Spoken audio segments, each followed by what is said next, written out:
الحمد لله نحمده ونستعينه ونستغفره ونؤمن به ونتوكل عليه ونعوذ بالله من شرور أنفسنا ومن سيئات أعمالنا من يهده الله فلا مضل له ومن يضلله فلا هادي له ونشهد أن لا إله إلا الله وحده لا شريك له له الملك وله الحمد وهو على كل شيء قدير ونشهد أن محمدا عبده ورسوله بعثه بالحق بشيرا ونذيرا بين يدي الساعة من يطع الله ورسوله فقد رشد واهتدى ومن يعصهما فإنه قد ضل وغوى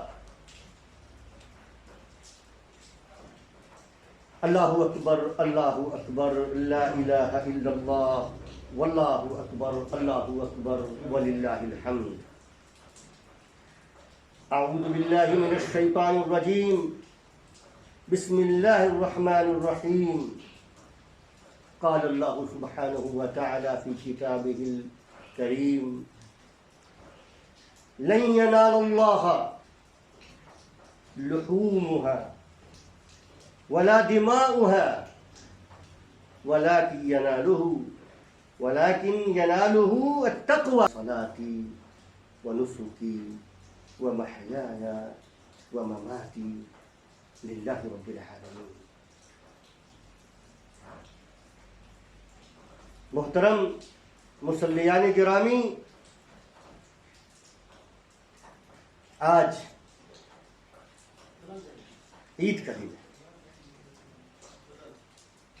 اللہ رب العالمین کی طرف سے ایک عظیم نعمت ہے اپنے بندوں کے لیے. عظیم نعمتوں میں سے ایک عظیم نعمت ہے. آج خوشی کا دن ہے. آج مومنین کے لیے خوشی کا دن ہے، شکر کا دن ہے. اور آج ایک عظیم عبادت کا دن ہے. ایک عظیم عبادت کا دن ہے. یہ بڑی خاص بات ہے دین اسلام میں کہ جو عید ہوتی ہے مومنین کی، مسلمانوں کی جو عید ہوتی ہے، جو خوشی کا دن ہوتا ہے، جو سیلیبریٹ کرتے ہیں، سیلیبریشن ہوتا ہے، اللہ رب العالمین نے اس خوشی کے دن کو بھی عبادت کے ساتھ مربوط کر دیا ہے، عبادت کے ساتھ جوڑ دیا ہے. یعنی ہم خوشی بھی مناتے ہیں تو وہ اللہ کی منشا کے مطابق مناتے ہیں. اللہ کا حکم ہوتا ہے، اللہ کہتا ہے کہ خوشی مناؤ. ہم شکر ادا کرتے ہیں. تو یہ کتنی بڑی بات ہے، کتنی عظیم بات ہے یہ کہ خوشی منانا، خوشی سیلیبریٹ کرنا، خوش ہونا. آج صبح صبح آپ اٹھے، مغرب فجر کی نماز آپ نے ادا کی، نہائے، غسل کیے، خوشبو لگائے، نئے کپڑے سے بے تن کیے. خوشی ہے، آج خوشی کا دن ہے اور خوش خوش آپ آئے. تو اس پر بھی اللہ تبارک و تعالیٰ اجر دیتا ہے. راستے میں فرشتے ہوتے ہیں مبارکباد کہنے کے لیے. تو یہ ایک عظیم دن ہے. اور دیکھیے اس دن کا تعلق کتنا گہرا ہے ایک عظیم عبادت سے. وہ عبادت کیا ہے؟ وہ عبادت کیا ہے؟ قربانی. وہ عبادت قربانی ہے. اور قربانی کے تعلق سے گزشتہ جمعہ میں ہماری گفتگو ہوئی ہے. آج بھی مختصر اس پہ ہم گفتگو کریں گے. آج لمبی گفتگو نہیں ہوگی انشاءاللہ. پھر ہمیں جائیں گے اور ہم قربانی کریں گے. آج اختصار کے ساتھ گفتگو ہوگی انشاءاللہ العزیز.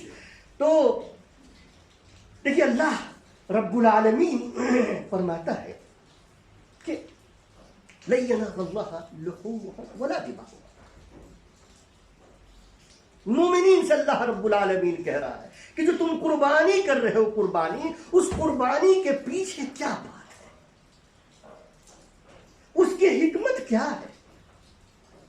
خوشی تو ہے ہی قربانی کرنا ہے، گوشت کھانا ہے، اپنے دوستوں کو کھلانا ہے، اب غریبوں کو کھلانا ہے، اپنے جو سماج میں معاشرے میں جو لوگ ہیں محتاجین ہیں انہیں کھلانا ہے، بچے خوش ہیں، سب خوش ہیں، یہ تو ہے ہی. لیکن یہ جو قربانی ہے یہ کس کی یاد ہے، کس کی سنت ہے؟ حضرت ابراہیم علیہ السلام. تو یہ جب سنت جب ہم ادا کرتے ہیں، جب ہم ادا کر رہے ہوتے ہیں، نبی کریم صلی اللہ علیہ وسلم کی سنت، نبی کریم صلی اللہ علیہ وسلم کی بھی سنت ہے، اور اسی لیے یہ ہمارے لیے سنت ہے اور ہم اس پہ عمل کرتے ہیں. لیکن اس کا آغاز حضرت ابراہیم علیہ السلام سے ہوا. حضرت ابراہیم علیہ السلام کی جو شخصیت ہے وہ عظیم شخصیت ہے، عظیم شخصیت ہے. قرآن میں حضرت ابراہیم کا جو ذکر ہے وہ بہترین انداز میں، بہترین پائے میں اللہ تبارک و تعالیٰ نے حضرت ابراہیم کا ذکر کیا. اور خود ہم جو نماز پڑھتے ہیں، دیکھیے نماز پڑھتے ہیں تو تشہد میں ہم کیا پڑھتے ہیں؟ تحیات کے بعد کیا پڑھتے ہیں؟ اللہم صلی علی محمد وعلی آل محمد کما صلیت علی ابراہیم وعلی آل ابراہیم انک حمید مجید. تو اللہ تبارک و تعالیٰ کے خلیل تھے، اتخذہ خلیلا. اللہ رب العالمین نے حضرت ابراہیم کو خلیل کے طور پر لیا، دوست کے طور پر لیا. تصور کی. تو جب آپ ان کی قربانی کو دیکھیں گے، حضرت ابراہیم علیہ السلام کی قربانی کو، تو زبان دل یہ کہہ اٹھتا ہے، زبان یہ کہہ اٹھتی ہے کہ واقعتاً وہ ڈیزرو کرتے تھے کہ اللہ تبارک و تعالیٰ انہیں اتنا بڑا مقام عطا فرمائے، اتنا بڑا مقام عطا فرمائے کہ اللہ کے نام کے ساتھ نبی کریم کا نام اور نبی کریم کے ساتھ حضرت ابراہیم علیہ السلام کا نام جڑ جائے قیامت کے دن تک. آپ ان کی قربانیوں کو دیکھیے، ان کی قربانیوں کو دیکھیے، کیسی قربانی ہے، کیسی شخصیتیں. تو یہ جو ہم دیکھتے ہیں حضرت ابراہیم علیہ السلام کی زندگی بھی ہمارے لیے نبی کریم صلی اللہ علیہ وسلم کی زندگی کی طرح، نبی کریم صلی اللہ علیہ وسلم کی سیرت کی طرح ہمارے لیے حضرت ابراہیم میں بھی کیا ہے؟ بہترین نمونہ ہے. کیا ہے؟ بہترین نمونہ ہے ہمارے لیے، اسوہ ہے، ماڈل ہے ہمارے لیے حضرت ابراہیم علیہ السلام کی زندگی. اور میں گزشتہ کل جو لوگ آپ آئے آپ نے دیکھا کہ ہم نے بتایا کہ جو ایک ہم جو ایمان ہے، ایمان کا تقاضا حقیقت میں کیا ہے؟ بندگی ہے. اور بندگی کیا ہے؟ اللہ رب العالمین کے احکامات اپنی پوری زندگی میں اختیار کرنا. پوری زندگی میں، زندگی کا کوئی بھی پارٹ، کوئی بھی حصہ، کوئی بھی پہلو، کوئی بھی آسپیکٹ اللہ رب العالمین کے احکامات سے ہٹ کرنا ہو، اسلام سے ہٹ کرنا ہو. آپ کہیں بھی ہو، زندگی کے کسی شعبے میں، آپ گھر میں ہو، بازار میں ہو، کورٹ میں ہو، کچہری میں ہو، زندگی کے معاملات آپ کے اپنے گھر میں ہو، زندگی سے جس سے جڑے ہوئے معاملات بازار میں ہو، مارکیٹ میں ہو، آپ کے پروفیشن کے ساتھ ہو، آپ کے آفس، آپ آفیسز میں ہو، آپ جہاں بھی ہیں، آپ کی زندگی کا ایک معاملہ بھی اسلام سے خارج نہیں ہونا چاہیے. اللہ اور اللہ کے رسول صلی اللہ علیہ وسلم نے جو کچھ بتایا ہے انہی کے بتائے ہوئے اصولوں کے مطابق ہونا چاہیے. اور اسی لیے جب ایسا ہوتا ہے، جب انسان واقعی بندگی اختیار کر لیتا ہے تو انسان کا ہر عمل کیا ہوتا ہے؟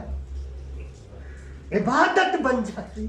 عبادت، ہر عمل، سونا، بیٹھنا، پڑھنا، لکھنا، آفس جانا، کام کرنا. بہت تصور کیجئے، تجارت کرنا، صبح فجر کے بعد نماز پڑھ کے، قرآن پڑھ کے، ترجمہ پڑھ کے، تیار ہو کے، ناشتہ کر کے آپ تجارت کے لیے جاتے ہیں، اپنے بازار جاتے ہیں، اپنی دکان کے لیے بازار جاتے ہیں پیسہ کمانے کے لیے. آپ کو پتا ہے کہ وہ بھی عبادت ہے، وہ بھی عبادت ہے. آپ بچوں کو حلال رزق مہیا کرتے ہیں، آپ کوشش کرتے ہیں، حلال روزی کماتے ہیں، پھر اس کما کر کے آپ لاتے ہیں اپنے بچوں کو کھلاتے ہیں. عبادت ہے، بڑی عبادت ہے. آپ ایمانداری کے ساتھ آپ کی جو ذمہ داریاں ہیں، جو رسپانسبلٹیز ہیں، جو لائبلٹیز ہیں، جہاں بھی ہیں، زندگی کے جس شعبے میں بھی ہیں، ذمہ داری سے خالی تو نہیں. تو ذمہ داریاں تو ہیں، رسپانسبلٹیز تو ہیں ہر شخص کے اوپر. ہر آدمی رسپانسبل ہے، وہ اپنے دائرے میں ہر آدمی رسپانسبل ہے. تو اپنی رسپانسبلٹیز کو کا کیا مفہوم ہے، ہم نے حضرت ابراہیم علیہ السلام کی زندگی میں دیکھا، ایک ایک کر کے دیکھا. آج قربانی کا دن ہے جو حضرت ابراہیم علیہ السلام کی سنت ہے. صحابہ کرام جب اللہ کے رسول صلی اللہ علیہ وسلم نے قربانی کی تو صحابہ کرام بول اٹھے. صحابہ کرام نے دریافت کیا کہ اللہ کے رسول یہ کیا ہے؟ یہ کیا ہے؟ ہم جانور ذبح کر رہے ہیں، یہ کیا ہے؟ تو اللہ کے رسول صلی اللہ علیہ وسلم نے فرمایا سنت ابیکم ابراہیم، یہ تمہارے باپ ابراہیم کی سنت ہے، یہ تمہارے باپ ابراہیم کی سنت ہے. اور کیسی سنت ہے، کس طرح سے یہ سنت ہوئی؟ اللہ تبارک و تعالیٰ نے قیامت تک کے لیے اس کو زندہ رکھا، اس کو ایک مستحب عمل بنا دیا. آپ اس پر آپ غور کیجئے کس طرح سے کیا ہے، کس طرح سے یہ سنت ہے، کیسے یہ سنت ہوئی. اللہ رب العالمین نے خواب میں حضرت ابراہیم کو بتایا کہ تم اپنے بیٹے کو ذبح کرو. اللہ اکبر. میں نے بتایا تھا، میں نے کہا تھا گزشتہ کل کہ ایک بوڑھا آدمی اور بیٹا جوان ہو گیا، جب وہ دوڑ بھاگ کرنے کے لائق ہو گیا، جب اس کے اندر طاقت آ گئی، جب باپ یہ سمجھتا ہے کہ اب یہ میرا ہاتھ بٹائے گا، باپ یہ سمجھتا ہے کہ اب میری لاٹھی ہے یہ، اس وقت یہ حکم ملتا ہے، اس وقت یہ حکم ملتا ہے اللہ رب العالمین کی طرف سے کہ ذبح کرو. کیسا ایمان تھا حضرت ابراہیم علیہ السلام کا، کیسا ایمان تھا. دیکھیے اس میں ہمارے لیے جو درس ہے وہ یاد رکھیے گا کہ ہم سے بھی مطالبہ ہوتا ہے، روزانہ زندگی میں دین کا ہم سے مطالبہ ہوتا ہے. تو کیا ہم ان مطالبوں کو، دین کا دین کے جو تقاضے ہوتے ہیں، جب قربانی چاہتا ہے دین اسلام ایمان ہم سے قربانی کا تقاضا کرتا ہے، تو کیا ہم وہاں پر رہتے ہیں یا نہیں رہتے؟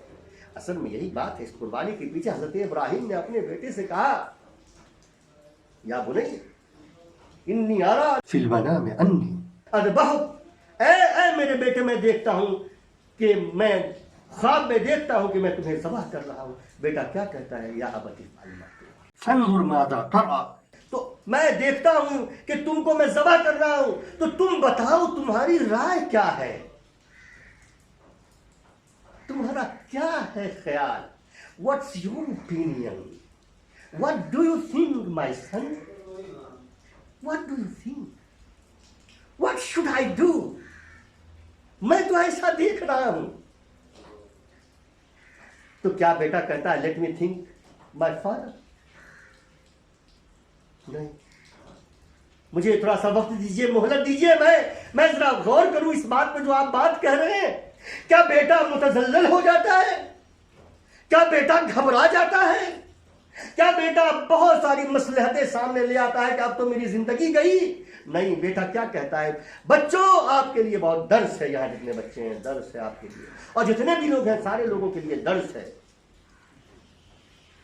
باپ کا عمل دیکھیے اور پھر بیٹے کا جواب دیکھیے. بیٹا بلا کسی تحمل کے، بلا کسی تاخیر کے، بلا کسی تردد کے، بلا کسی ہچکچاہٹ کے، ایک لمحہ کے لیے بھی انتظار نہیں کرتا. بیٹا کہتا یا ابت افعل، کیا میرے ابو آپ کریں، یا ابت افعل ما تؤمر، اے میرے ابو آپ کر گزریے جس کا آپ کو حکم ہوتا ہے. فلما اسلم وتلہ للجبین، بیٹے کا جواب دیکھیے. بیٹا بلا کسی تحمل کے، بلا کسی تاخیر کے، بلا کسی تردد کے، بلا کسی ہچکچاہٹ کے، ایک لمحہ کے لیے بھی انتظار نہیں کرتا. بیٹا کہتا یا ابت افعل، کیا میرے ابو آپ کریں، یا ابت افعل ما تؤمر، اے میرے ابو آپ کر گزریے جس کا آپ کو حکم ہوتا ہے. ستجدنی انشاءاللہ من الصابرین،